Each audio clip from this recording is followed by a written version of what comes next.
పరిశుద్ధ బైబిల్ గ్రంథంలో నుండి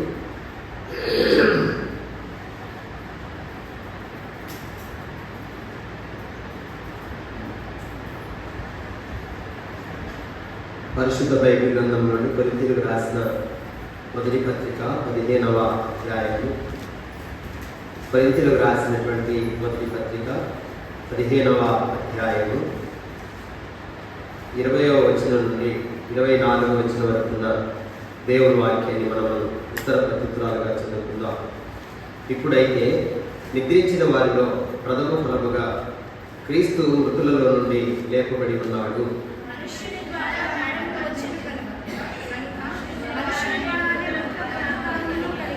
ఆదాము నందు అందరూ ఎలాగూ మృతి పొందుచున్నారో అలాగనే క్రీస్తు నందు అందరూ బ్రతికింపబడదు.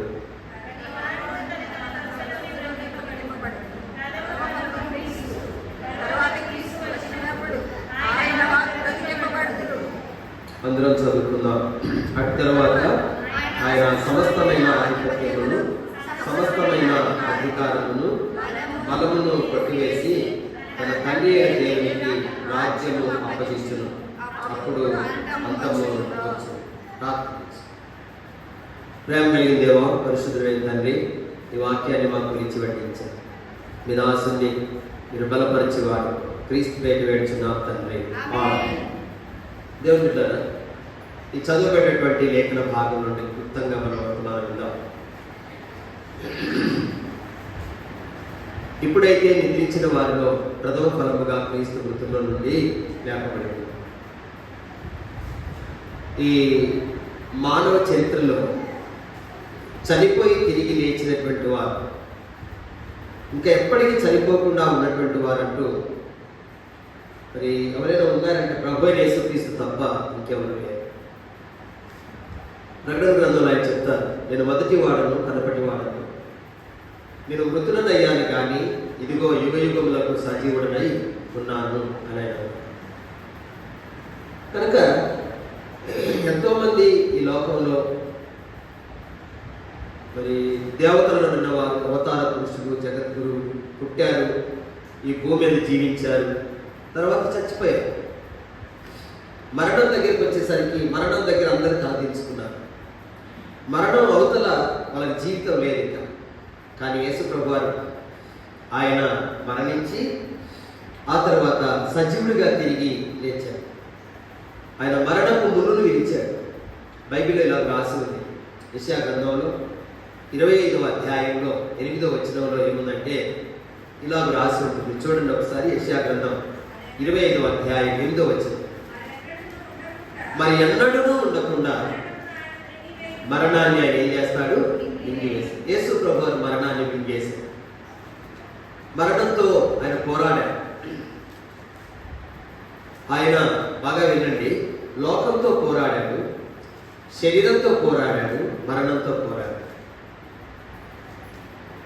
యోహాను సువార్త 16వ అధ్యాయం 33వ వచనంలో లోకంలో మీకు శ్రమ కలుగును, అయినా ధైర్యం తెచ్చుకోండి, నేను లోకాన్ని జయించి ఉన్నాను అన్నాడు. అంటే జయించడం అంటే అర్థం ఏంటి? పోరాటం ఉంటేనే కదా జయం కలిగేది. లోకంతో ఆయన పోరాటం. మీకు అర్థమైందా? శరీరాశ, లోకంలో ఉన్నదంతా శరీరాశ, నేత్రాశ, జీవం. ప్రభువైన యేసుక్రీస్తు వారు బాప్తిస్మం తీసుకున్న తర్వాత అపవాది చేత శోధించబడ్డారు. 40 దినాలు ఆయన దేవుని ఆత్మ చేత అపవాది చేత శోధించబడటానికి అరణ్యములోనికి కొనుక్కోబడ్డాడు. అక్కడ 40 దినాలు ఆయన సాతాను చేత శోధించబడ్డాడు. 3 విధాలుగా శోధించబడ్డాడు. మనందరికీ తెలుసు ఆ విషయాలు. ఈ రాళ్ళు రొట్టెల గుర్తులుగా చేసుకొని తినమన్నాడు సాతాను, శరీరాశ. లోక రాజ్యములను, ఒక్క నిమిషంలో లోక రాజ్యములను వాటి మహిమంతా చూపించి సాతాను, నీవు నాకు సాగిలపడి నాకు నమస్కారం చేస్తే వీటన్నిటి నీకు ఇస్తానని చెప్పాడు. నేత్రాశ. దేవాలయం యొక్క శిఖరం మీదకి ఆయన తీసుకుని వెళ్ళి, నువ్వు కిందికి దూకు, దేవదూతలను ఎత్తి పట్టుకుంటారని రాసి ఉంది కదా, నువ్వు దేవుని కుమారుడు అయితే దూకు, కిందికి దూకు అని చెప్పి శోధించాడు. దాన్ని జీవబడ్డము అంటారు. ఐఎమ్ సన్ ఆఫ్ గాడ్ అని గర్వంతో దూకుతాడని అనుకున్నాడు సాతాను. యేసు కానీ ఆ 3 విషయాల్లో సైతాన్ని యేసు ప్రభు జయించాడు. మొదటి ఆదాము పడిపోయాడు. ఆ యొక్క వృక్షము ఏది తినవద్దని దేవుడు చెప్పినటువంటి ఆ వృక్ష ఫలం ఏదైతుందో ఆహారములకు మంచిది, కన్నులకు అందమైనది, వివేకం ఇచ్చేటువంటి రమ్యమైన దేవుడు చూచి ఆమె తిని తన భర్తకి ఇచ్చిందని రాశారు. అంటే శరీరాశ, నేత్రాశ, జీవపుటమ్మ విషయంలో మొదటి ఆదాము పడిపోయాడు. కడపటి ఆదామైన యేసుక్రీస్తు వారు అపవాది చేత శోధించబడి జయించారు.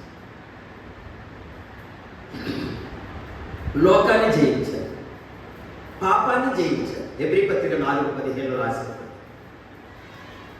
మన ప్రధాన యాజకుడు మన బలహీనతలలో మనతో సహానుభవం లేనివాడు కాడు, కానీ అన్ని విషయాలు ఆయన మన వల్లే శోధింపబడ్డప్పటికీ ఆయన పాపము లేనివాడిగా ఉన్నాడు.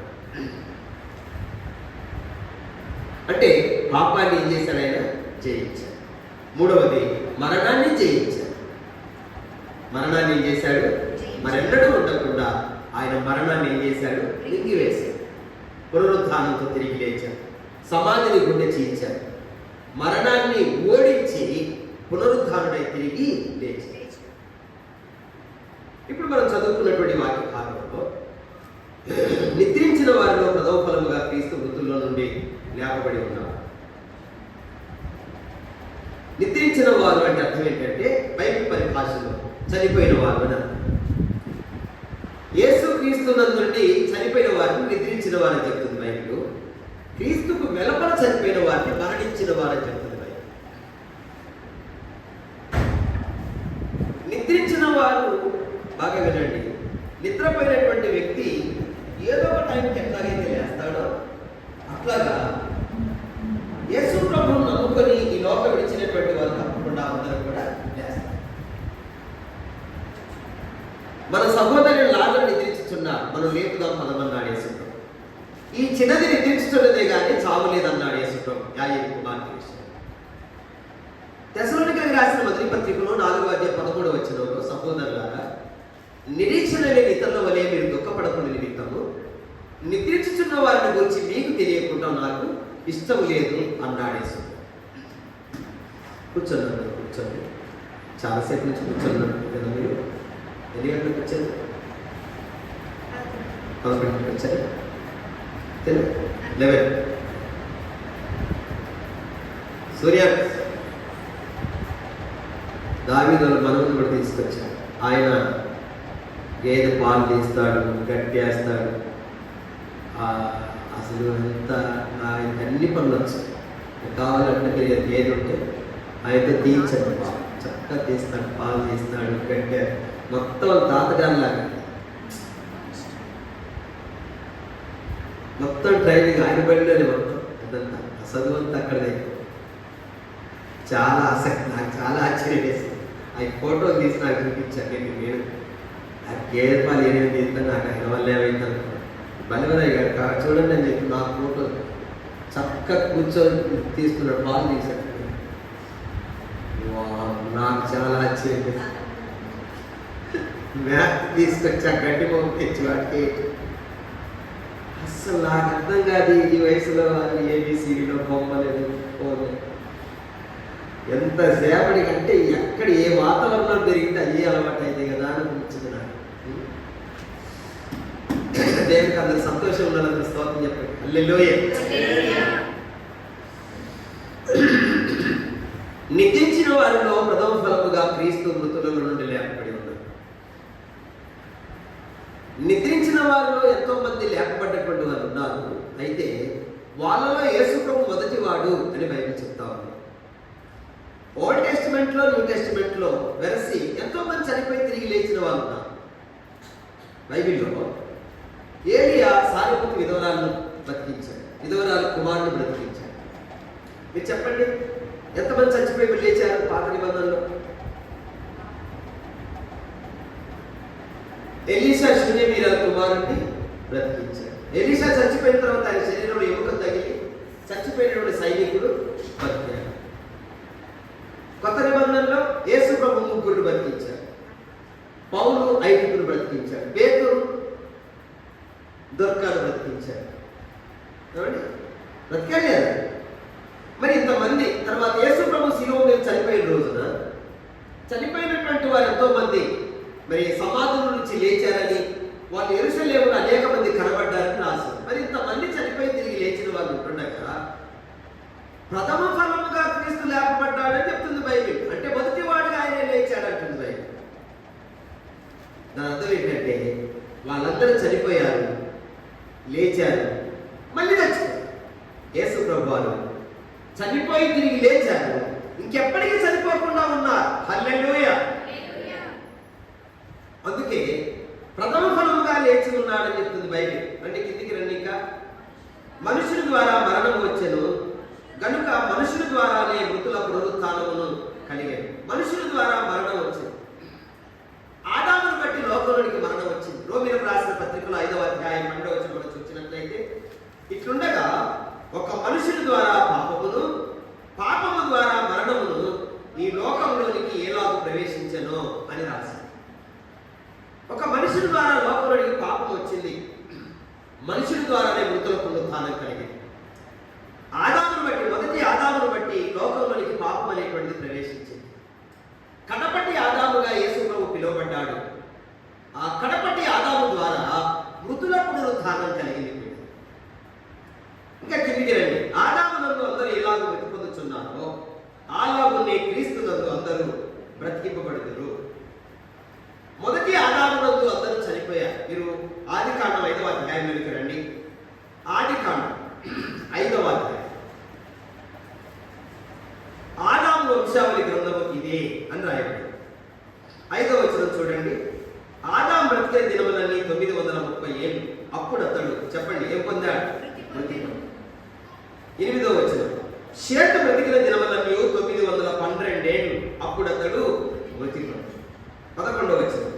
ఎనోషు దినములన్నీ 905 ఏళ్ళు. అప్పుడు అతడు మృతి పొందాడు. 14వ వచనం. కేయినాను దినములన్నీ 910 ఏళ్ళు. అప్పుడు అతడు మృతి పొందాడు. ఇలాగున 8 సార్లు మృతి పొందాను, మృతి పొందాను, మృతి పొందాను, మృతి పొందాను.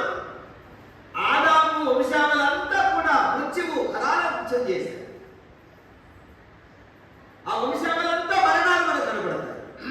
ఇప్పుడు రండి మత్తయి సువార్త 1వ అధ్యాయం 1వ వచనం చదవండి.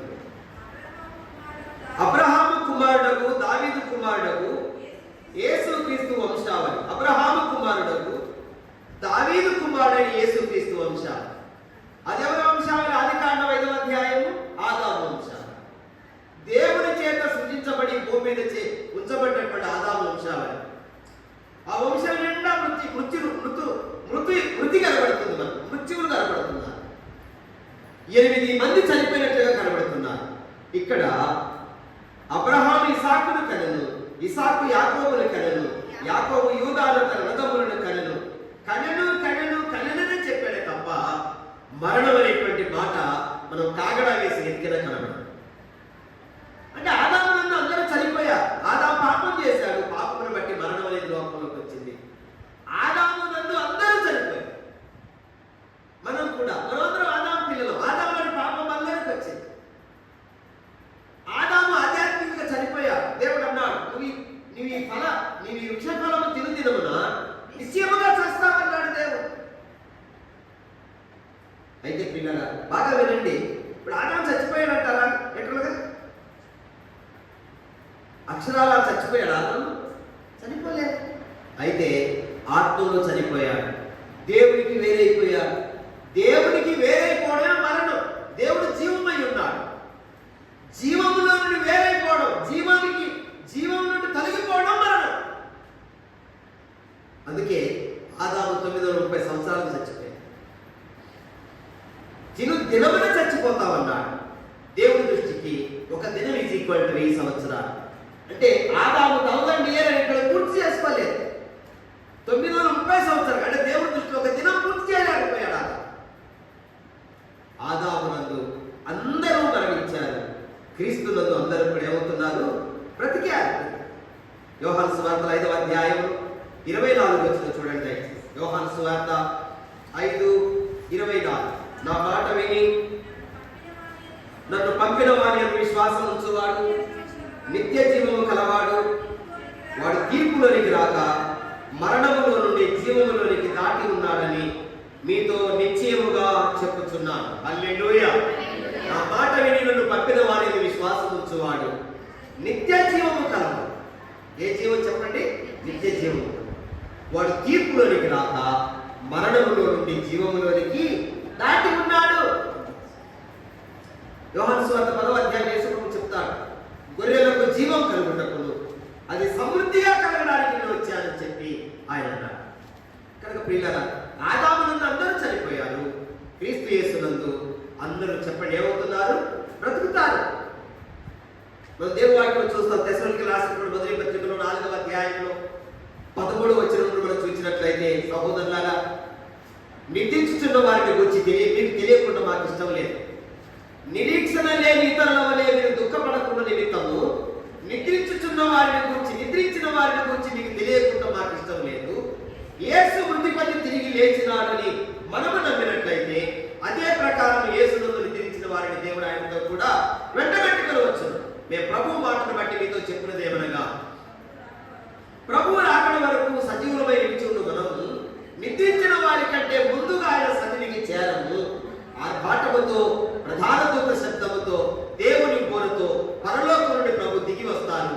క్రీస్తునందు మృతులైన వారు మొదట లేస్తారు.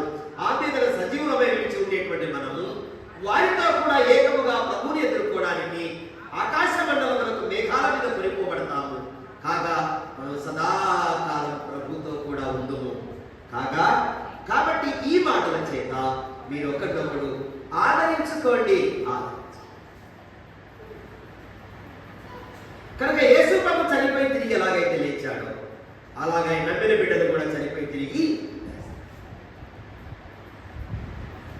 కిందికి రండి. ఇంకా మన మూల వాక్యానికి వద్దాం. కొరింథీయులకు రాసిన మొదటి పత్రిక 15వ అధ్యాయం. ప్రతి వాడు తన వరుసలోనే బ్రతికింపబడు. ప్రథమ ఫలము క్రీస్తు. చూడండి, ప్రతి వాడు తన వరుసలోనే బ్రతికింపబడు. మొత్తం లోకంలో 3 రకాల వరుసలు ఉన్నాయి. ఒకటి పుట్టే వరుస, రెండవది చచ్చిపోయే వరుస, మూడవది తిరిగి లేచే వరుస. పుట్టే వరుసలు ఎవరున్నారు చెప్పండి? ముందుగా ఆలోచించండి. ఈ భూమి మీద మొట్టమొదటి పుట్టింది ఎవరు? ఆదాము దేవుడు పుట్టించలేదు, సృజించాడు. 30 సంవత్సరాలు ఈడగలిగిన వ్యక్తినిగా దేవుడు తయారు చేసి భూమి మీద ఉంచాడు. యెహోవా దయ వలన నేను ఒక మనిషిని సంపాదించుకున్నాను అన్నాడు. ఎవరు? హవ్వ. ఎవరిని కన్నప్పుడు? కయ్యను కన్నా. భూమి మీద మొదట పుట్టినవాడు కయ్యను. మొదట చనిపోయిన వాడు ఎవరు? పుట్టే వరుసలో కయ్యను ఉన్నాడు. చనిపోయిన వరుసలో ఎవరున్నారు? మొట్టమొదటి చచ్చిపోయింది ఎవరు? భూమి మీద హేబెల్. తిరిగి లేచినటువంటి వాళ్ళు మొదటి వారు ఎవరు? చూడండి, అక్కడ రాసింది కదా, ప్రథమ ఫలము క్రీస్తు. ప్రతి వాడు తన వరుసలోనే బ్రతికింపబడును. ప్రథమ ఫలము క్రీస్తు, తరువాత క్రీస్తు వచ్చినప్పుడు అన్నాడు. అంటే యేసు ప్రభు మొదట లేచాడు. బైబిల్లో ప్రథమ ఫలముల పండుగ అనేది ఉంది. మీరు ఒకసారి లేవియ కాండము 23వ అధ్యాయం తీసుకోండి. లేవియ కాండం నేను త్వరగా ముగిస్తాను. ఒకసారి చూడండి. ఒకసారి లేవియ కాండం 23వ అధ్యాయం 9వ వాక్యం. మరియు యెహోవా మోషేకు ఇలాగ సెలవిచ్చెను, నీవు ఇశ్రాయేలుతో ఇట్లను, నేను నీకు ఇచ్చుచున్న దేశానికి మీరు వచ్చి దాని పంటను కోయినప్పుడు మీ మొదటి పంటలో ఒక పనను యాజకుని యొద్దకు తేవలెను. యెహోవా మిమ్మల్ని అంగీకరించినట్లు అతడు యెహోవా సన్నిధిని ఆ పన్ను అల్లాడింపవలెను. విశ్రాంతి దినమునకు మరుదినమున యాజకుడు దాన్ని అల్లాడింపవలెను. హల్లెలూయా. బాగా వినండి. ఇశ్రాయేలులకు దేవుడు నియామక కాలాలు ఇచ్చాడు. లేవియ కాండం 23వ అధ్యాయంలో పస్కా పండుగ ఇచ్చాడు, పులియన రొట్టెల పండుగ ఇచ్చాడు, ప్రథమ ఫలముల పండుగ ఇచ్చాడు, వారముల పండుగ ఇచ్చాడు. ఇంకా కిందికి వచ్చినట్లయితే ప్రాయశ్చిత్త పండుగ ఇచ్చాడు, పర్ణశాల పండుగ ఇచ్చాడు. ఈ పండుగలు పస్కా పండుగ యేసు ప్రభు శిలువ మరణాన్ని చూపిస్తాడు. పులియన రొట్టెల పండుగ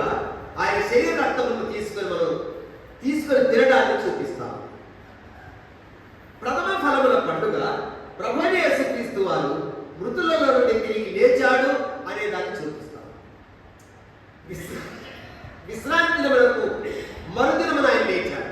విశ్రాంతి దినం ఏది? శనివారం. శనివారానికి తర్వాత వచ్చే రోజు ఏది? ఆదివారం. యేసు ప్రభు పునరుద్ధానం చెందింది ఎప్పుడు? ఆదివారం. చూడండి, మార్కు సువార్తలో 16వ అధ్యాయము 8వ వచనం చదవండి. మార్కు సువార్త 16:8.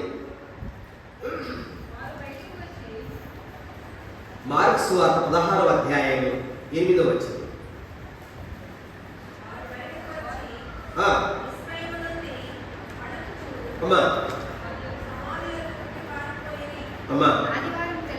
అదిగో అదిగో అదిగో ఆ వచనం చెప్పండి.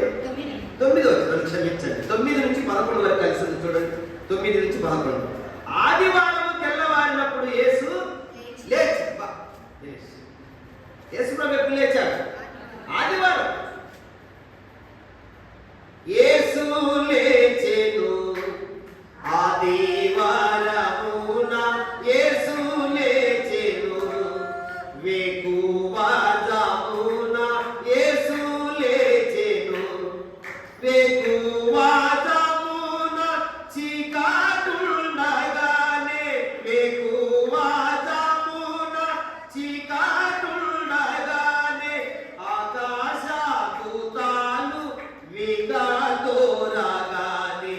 యేసు లేచెను ఆదివారమున, యేసు లేచెను వేకువజామున, యేసు లేచెను. హల్లెలూయా. ఎప్పుడు లేచాడు ఆయన? ఆదివారము తెల్లవారుజామున, వేకువజామున లేచాడు.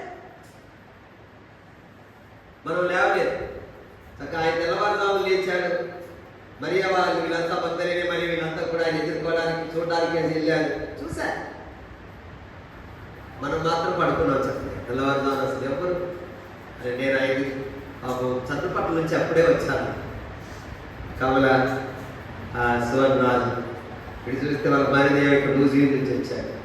ఆ తర్వాత సునీత గారి దగ్గర వచ్చేసి ఇంకా నేను తయారు చేసి మన వాళ్ళందరూ ఎదురు చూస్తున్నారు. అక్కడ అందరు ఫోన్ 4 ఫోన్లు వచ్చారు.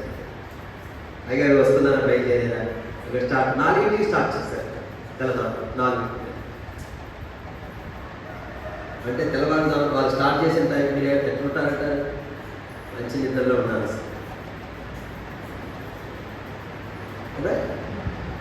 అవునా? ఆయన లేచాడు, దేవదూతలు దిగి వచ్చారు. అసలు ఆయన చూద్దామనేమో మగ్దలేని మరియా, ఆ తర్వాత సూసన్న, ఆ పూజామ, ఏ రోజు యొక్క గృహ నిర్వాహకుల భార్య పేరు సూసన్న, ఆ అమ్మాయి, ఆ తర్వాత యాకోబు తల్లి అయినటువంటి మరియా, వీళ్ళేమో మరి హడావుడిగా బయలుదేరి వచ్చేసారు. వస్తే ఆ సమాధిలోకి వెళ్ళి చూశారు. చూస్తే అక్కడ దేవదూత చెప్తున్నాడు, మృతులైన సజీవుడైన వాళ్ళ మృతుల్లో మీరు ఎందుకు చూస్తున్నారు? ఆయన ఇంకా లేడు, ఆయన లేచి ఉన్నాడు, ఆయన గల్లేకి వెళ్ళాడు, మీరు వెళ్ళి ఆయన చెప్పండి, త్వరగా ఆయన శిష్యులకు చెప్పండి వెళ్ళి అని చెప్పేసి అన్నారు. వాళ్ళు హాయిగా పడుకున్నారు. లేవో తెల్లవారుజామున పరుగులు ఎత్తుతున్నారు. యేసయ్య చనిపోయిన వార్త, పునరుత్థానపు వార్త, పునరుత్థానపు వార్త ప్రకటించడానికి వీళ్ళు పరుగులు పెడుతున్నారు. అందుకే తెల్లవారుజామున ఆరాధన పెట్టేది. అందుకే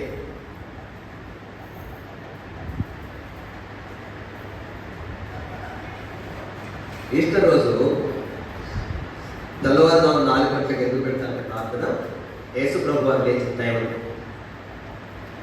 ఆ టైంలో ఆయన చూడటం కొరకు అది ఆ టైంలో బయలుదేరి వచ్చింది భక్తులేని మరి. యోహాను సువార్త 20వ అధ్యాయంలో ఆదివారం ఇంకా చీకటిగా ఉండగానే మగ్దలేని మరియ సమాధి యొక్కకు వచ్చి ఆమె సమాధిలో యేసు ప్రభు లేపేసేకంట ఏడుస్తూ ఉందంట. ఏడుస్తూ ఉంటే అప్పుడు యేసు ప్రభు ఎదురొచ్చాడు. ఎదురొస్తే అమ్మా ఎందుకు ఏడుస్తున్నావమ్మా, ఎవరిని వెతుకుతున్నావమ్మా అంటే ఆమె అన్నది, అయ్యా ఆయన తోటమాలి అనుకున్నాడు. అంటే తోట కాపలాదారికను అనుకొని, అయ్యా నా ప్రభువును ఎవరు ఎత్తుకుని పోయారయ్యా, నువ్వు ఒకరు తీసుకెళ్తే నాకు చెప్పయ్యా, నేను ఆయన మోసుకొని వెళ్తానయ్యా, నేను ఆయన మోసుకొని వెళ్తానయ్యా అని చెప్పేసి అన్నప్పుడు ఆయన వెంటనే అయ్యా వెంటనే స్వరం గుర్తుపట్టింది. యేసు ప్రభు ఇలాగే నన్ను పిలుస్తాడు, రబ్బోని బోధకుడా, నన్ను తాకుద్దమ్మా, తాకిపోయింది. తాకొద్దు, నేను తన దగ్గరికి ఎత్తుకోలేదు అన్నాడు. ఎందుకంటే ఆయన బాగా వినండి, పాప శరీర ఆకారంతో లోకంలోకి వచ్చాడు. ఇది ప్రశ్న, ఎందుకు తాకొద్దు అన్నాడు? నువ్వు నన్ను తాకొద్దు, నేను తండ్రి దగ్గరికి ఎక్కిపోలేదు అన్నాడు. ఎందుకు అన్నాడు అన్నమాట? మహిమ శరీరంతో ఉన్నాడు. ఆయన పరలోకి వెళ్ళలేదు, తండ్రి దగ్గరికి వెళ్ళలేదు. ఇంకా పరలోకి వెళ్ళిన తర్వాత పరలోకం యాక్సెప్ట్ చేయాలి. ఎందుకంటే పాపంతో నేను లోకంలోకి వెళ్ళాడు, దుష్టుని ఎందుకు పడి ఉన్న లోకంలోకి వెళ్ళాడు, చెడిపోయిన లోకంలోకి వెళ్ళి వచ్చాడు. ఈ చెడని కంటిందా లేదా? ఆయన ఎలా ఉన్నాడు? పరలోకం అప్రూవల్ ఇవ్వాలి. ఇప్పుడు మనం ఇల్లు కట్టుకోవడానికి ఆ బ్యాంకు మనకు రుణం ఇవ్వాలంటే, డబ్బులు ఇవ్వాలంటే ఏం చేస్తారు? కాబట్టి సంపద గారు అది మీరు తీసుకున్నారా బిల్, అది లాయర్ దగ్గర అప్రూవల్ తీసుకుంటారు. లోన్ తీసుకోవాలనుకుంటే మనం ఏం చేస్తారంటే, ఆ ముత్యప్రసాద్ గారి దగ్గరికి వెళ్తే తిరుపూరులో ఆ లాయర్ గారు ఏం చేస్తారంటే అప్రూవల్ ఇస్తారు. పంచాయతీ వాళ్ళు అప్రూవల్ ఇస్తారు, అంటే మీరు కట్టుకోవచ్చు అని. ఆ బ్యాంక్ లాయర్ గారు ఏం చేస్తారు? లీగల్ ఒపీనియన్ ఇస్తారు. లీగల్ ఒపీనియన్ అంటే న్యాయపరంగా నా అభిప్రాయం ఏంటి, ఈ ఇల్లు కట్టుకుందాం అనుకుంటున్నారు, న్యాయంగా మీరు వాళ్ళకి డబ్బులు ఇవ్వాలి, మీరు బ్యాంకు పరంగా సిఫార్సు చేస్తారు. లీగల్ ఒపీనియన్ తీసుకున్నప్పుడు బ్యాంకు వాళ్ళు ఆ ఎస్టిమేషన్ బట్టి, దానికి ఎంత అయితే మనం ఎస్టిమేషన్ వేస్తారు దాన్ని బట్టి వాళ్ళు లోన్ ఇస్తారు. అప్రూవల్ చేస్తారు. అంటే పంచాయతీ వాళ్ళు అప్రూవల్ ఇవ్వాలి. అవును, పలానా సర్వే నెంబర్లో వాళ్ళకి స్థలం ఉంది, ఇల్లు కట్టుకోవడానికి వాళ్ళకు హక్కుదారులే, అప్రూవల్ ఇవ్వాలి పంచాయతీ. అలాగే భూమి మీదకి వచ్చి 33 సంవత్సరాలు జీవించి మహిమ శరీరంతో పరలోకానికి వెళ్ళినటువంటి ప్రభు అంగీకరించబడాలి. అదే రాసి ఉంది బైబిల్లో. హెబ్రీ పత్రిక 5:7 శరీర ధారి అయిన దినములలో మహారోదనముతోను కన్నీళ్లతోను తను మరణం నుండి రక్షింపగల వారికి ప్రార్థనలను యాచనలను సమర్పించి భయభక్తులు కలిగిన వాడై ఉన్నందున అంగీకరించారు. పరలోకం ఏ దేశాన్ని బట్టి అంగీకరించారు?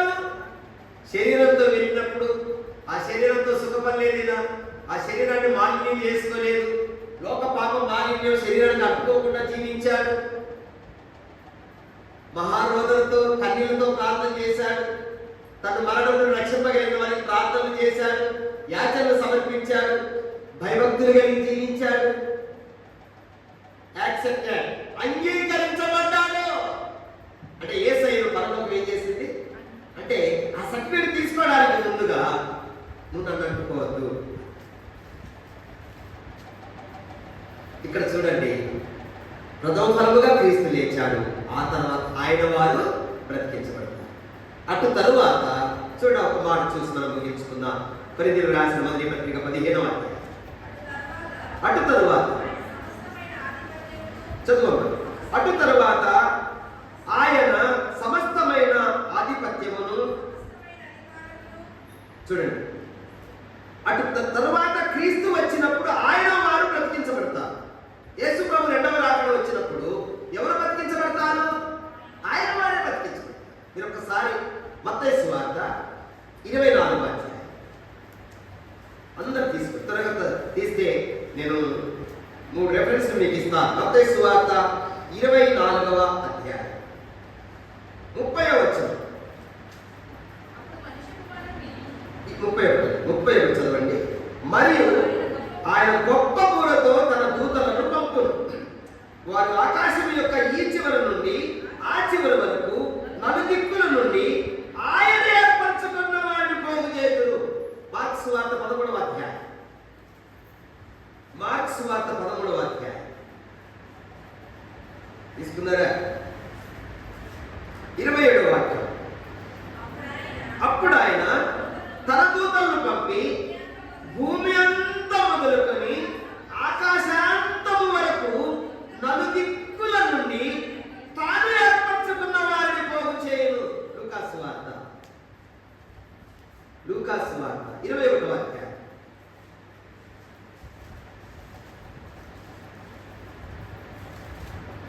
తీసుకున్నారా? 21వ అధ్యాయం.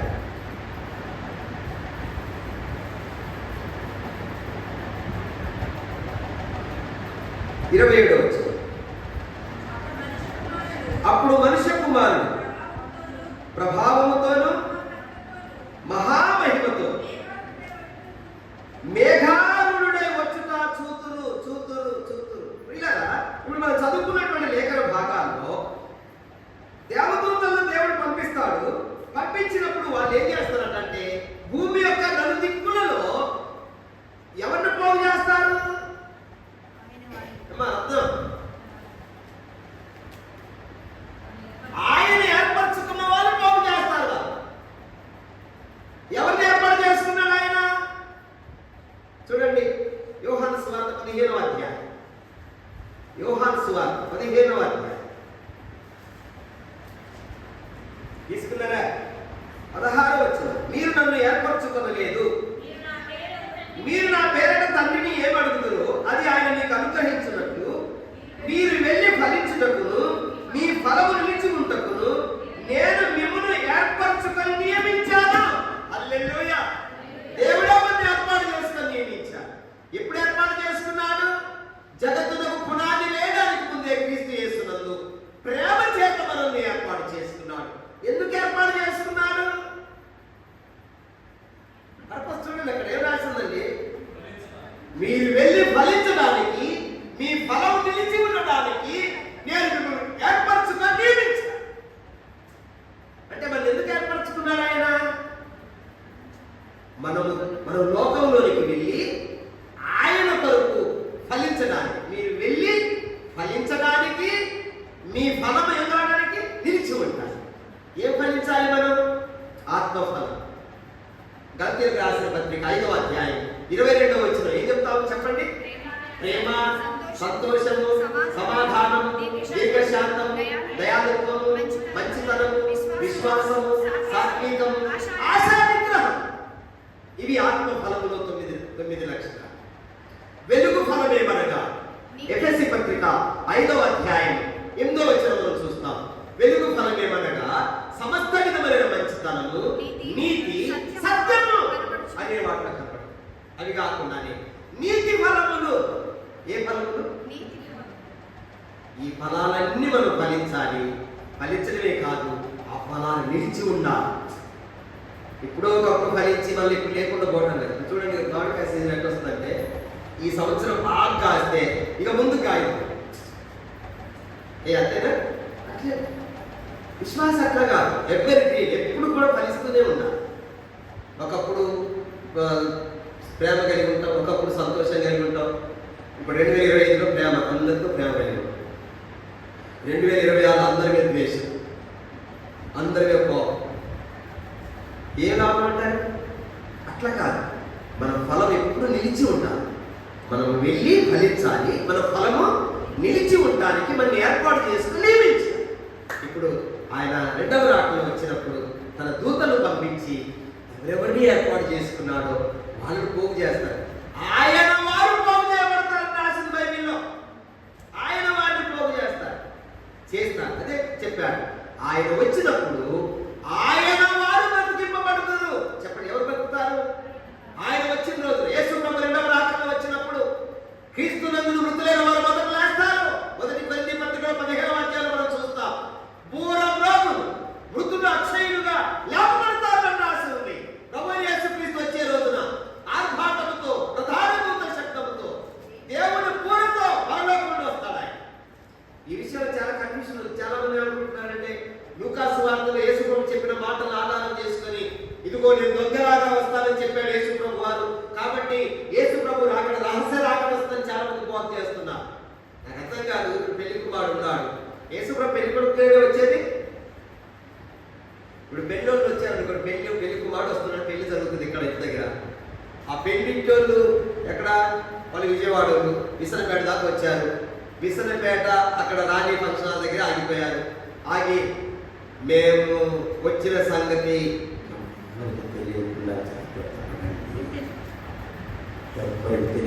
పెళ్లి కొడుకు నేను మాట్లాడానంటే ప్రాక్టికల్గా ఆలోచించండి. పెళ్లి కొడుకు వచ్చేది మేము చేసుకున్నట్టు పెళ్లింట్లో కానీ 3 రోజులకి ఉంటాను అంటారా? పెళ్ళాడే దొంగతనం ఏమన్నా డ్యూటీ చేయడం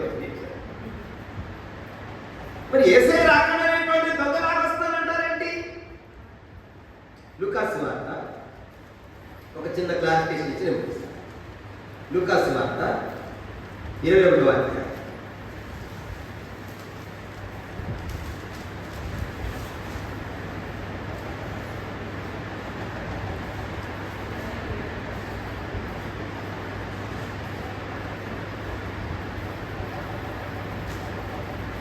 ప్రభు అక్కడ దొంగ వచ్చినట్టు చూడండి. మీరు ఎక్కడ మత్తయి సువార్త చూడండి ఒకసారి, 21వ అధ్యాయం 24 అధ్యాయం. ఆ మాట తీసి ఒకటి తీస్తే మీరు నాకు చెప్పండి.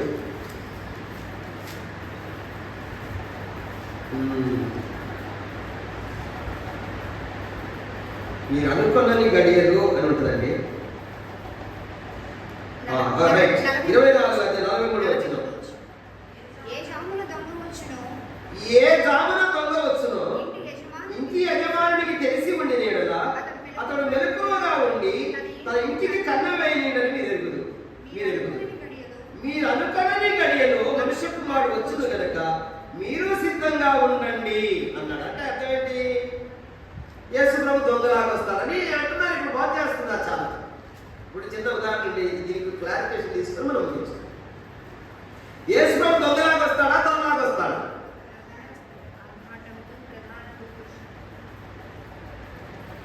దొంగలాగా రావడం అంటే అర్థం ఏంటంటే సీక్రెట్. దొంగలు ఏం చేస్తాడు?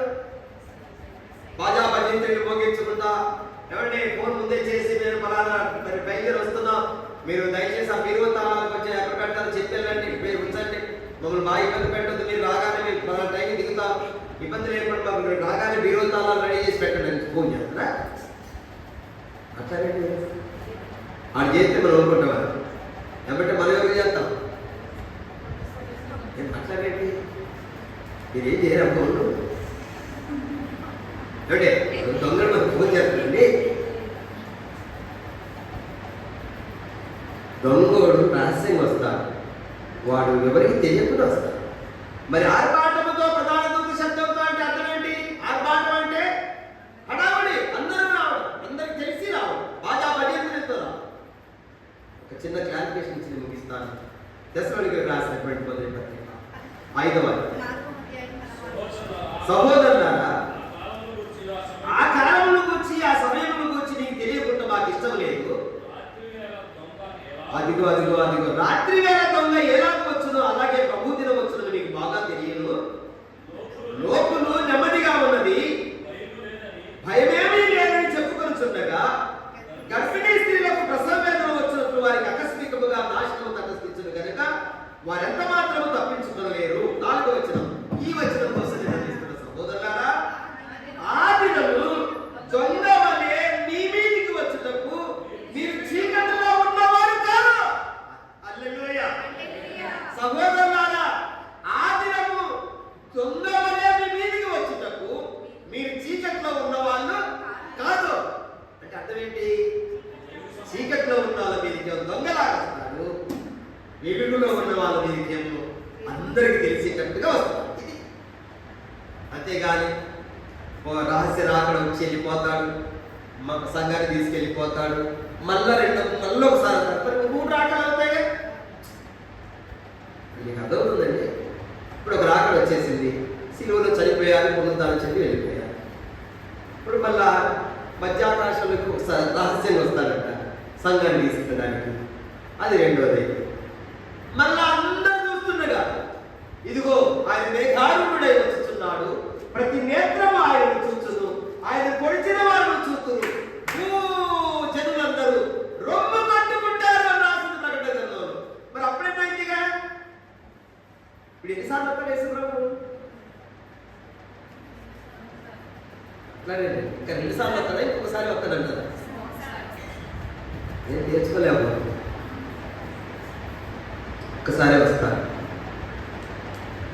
అది ఎలా వస్తారంటే ఆర్భాటంతో, ప్రధాన దూత శబ్దంతో, దేవుని కోరతో దిగి వస్తాయి.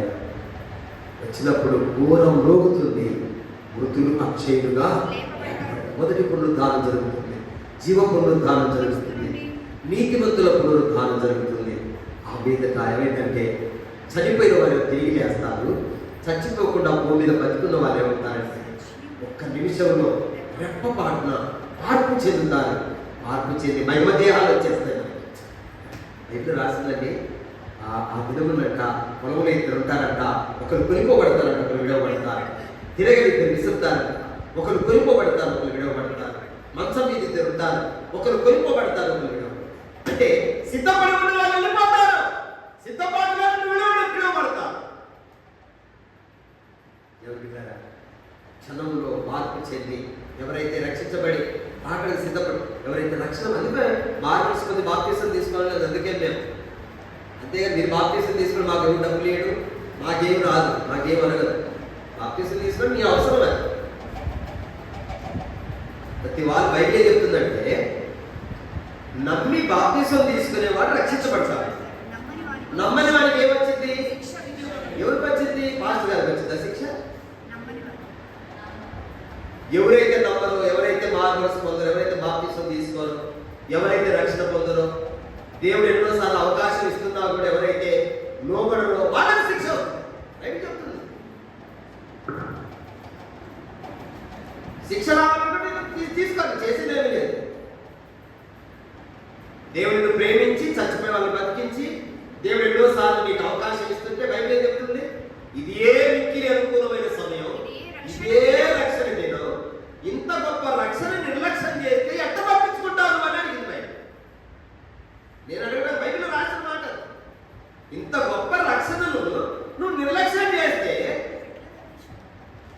చాలా విచిత్రం వేస్తుంది.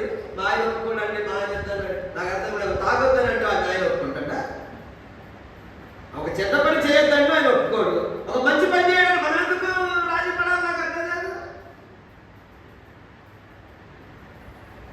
అయ్యా తాగొద్దయ్యా, తాగి తద్దలాడుతుందయ్యా, కుటుంబం ఆగమైపోయిందయ్యా, డబ్బులన్నీ ఆగమైపోతాయి, ఆరోగ్యం దెబ్బతింటుందయ్యా అంటే వాళ్ళు ఆగరు. వాళ్ళు బాటిల్ తాగుతారు. మరి మారు మనసు పొంది మన పాపాలు క్షమించబడే కొరకు బాప్తీసం తీసుకోవాలని దేవుడు చెప్తే ఆ పని చేయడానికి వాళ్ళ మాట ఏంటంటే రేపు నరకానికి వెళ్తావు నువ్వు ఆప్తుడైనా.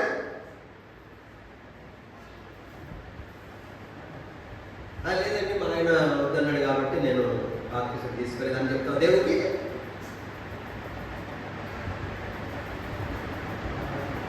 దేవుడు చెప్పమంటున్నాడు కనుక చెప్తున్నాను. దేవుడు మనం రక్షణ పొందడానికి అవకాశం కల్పించినప్పుడు మనం కాలు దొరకుంటే ఇంకా రక్షణ పొందడానికి అవకాశం దొరకకుండా చేస్తారని గుర్తుపెట్టుకోండి. ఏశావు జీవితం అట్లాగే జరిగింది. ఏశావు తర్వాత తెలుసుకున్నాడంట, బాధ కష్టం వ్యాధులు వచ్చినప్పుడు గుండెలు బాదుకుంటూ తర్వాత ఆశీర్వాదం పొందడానికి వచ్చాడు ఏశావు. ఆయన బైబిల్లో రాసిన వాక్యం తెలుసా?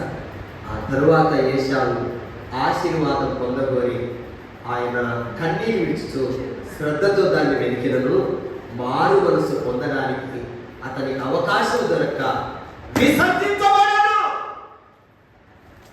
ఇచ్చాడా దేవుడు? మారు మనసు పొందడానికి అవకాశం ఇచ్చాడా? అంటే దేవుడు ఇచ్చినప్పుడే నీకు వద్దా? నువ్వు కావాలనుకున్నప్పుడు ఆయన ఎందుకు ఇస్తాను నీకు? అదవుతుందా? నేను పిలవగా మీరు వినలేదు. సామెతల గ్రంథం చూడండి ఒకసారి, 1వ అధ్యాయం. సామెతల గ్రంథం 1వ అధ్యాయం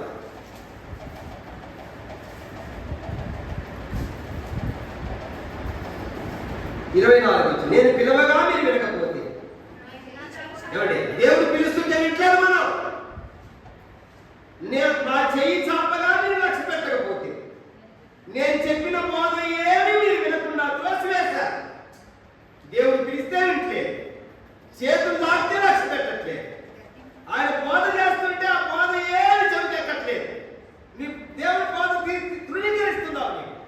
నేను చెప్పిన బోధ ఏమి మీరు వెనక త్రోసివేశారు. నేను గద్దింపగా లోబడట్లేదు. కాబట్టి దేవుడు గద్దిస్తే లోబడట్లేదు. కాబట్టి మీకు అపాయం కలుగునప్పుడు నేను నవ్వుతాను, మీకు భయం వచ్చినప్పుడు నేను అపహాస్యం చేస్తాను. భయం మీ మీదికి సుడిగాలి వచ్చినట్టుగా, తుఫాను వలె వచ్చినప్పుడు, సుడిగాలి వచ్చినట్టు మీకు అపాయం కలిగినప్పుడు, మీకు కష్టము దుఃఖము ప్రాప్తించినప్పుడు నేను అపహాస్యం చేస్తాను. అప్పుడు వారు నన్ను గురించి మొరపెట్టెదరు కానీ నేను ప్రత్యుత్తరం ఇయ్యకును. నన్ను శ్రద్ధగా వెళ్తారు కానీ వారికి నేను కనబడను. నువ్వు ఆయన వ్యక్తినే నువ్వు ఒప్పుకోవు, ఆయన చేతులు దాటితే నువ్వు లక్ష్య పెట్టావు, ఆయన బోధ చేస్తేనేమో చెవి లోపడి నీకు బాధ వస్తే, కష్టం వస్తే, దుఃఖం వస్తే, అపాయం వస్తే ఆయన ఎందుకు వింటాడు ఈ మాట? వినడు.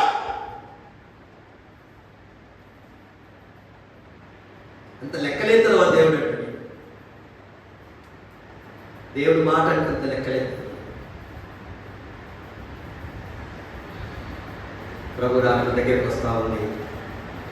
మనం ఎప్పుడు పోతామో మనకు తెలియదు, ఆయన ఎప్పుడు వస్తాడో మనకు తెలియదు.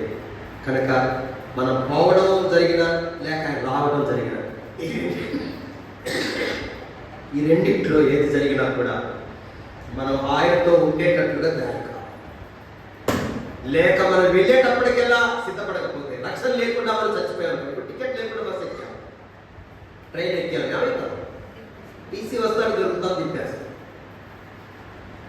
రక్షణ లేకుండా పరలోకి వెళ్ళలేమని వెళ్ళలేదు. దేవుడి దగ్గర చేరలేము. టికెట్ అది.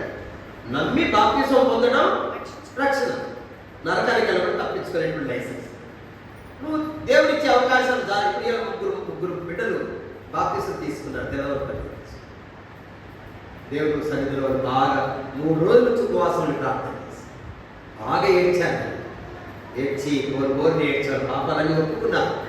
3 రోజులు ఉపవాసం ప్రార్థన చేశారు. ఈరోజు తెల్లవారుజామున ఆరాధన అయిపోయినట్టునే ముగ్గురికి ప్రశాంతంగా ఎంత బాగుందండి. మంచి వాతావరణం, చాలా నీళ్లు, స్థానం, ఫ్రెష్ వాటర్. ఆ నీళ్ళలో తీసుకెళ్ళి వాళ్ళు ముగ్గురికి బాప్తిసం ఇచ్చారు. ఎంత హ్యాపీగా ఉన్నారండి. ఇప్పుడు వాళ్ళు సంతోషం ఉన్నారు. ఉందా నీకు సంతోషం? నీ పాపాలు క్షమించబడద్దా నీకు? దేవుడు రక్షణ ఇవ్వడానికి ఇష్టపడుతుంటే కాదనుకుంటావు నువ్వు?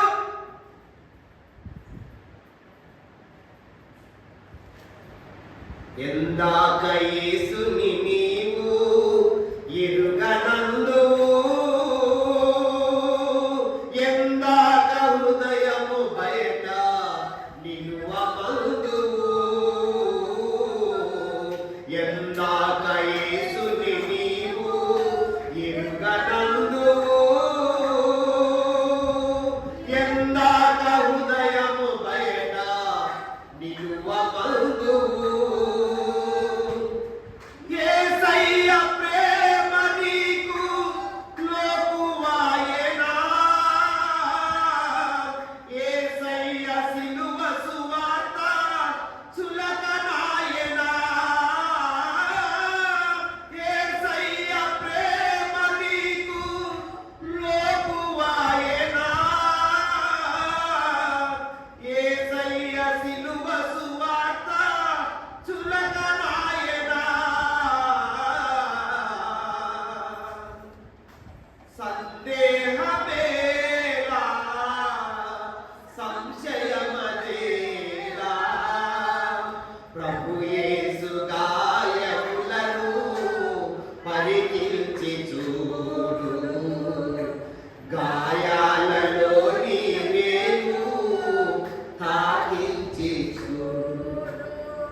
చేసుకుందాం. తల వంచండి.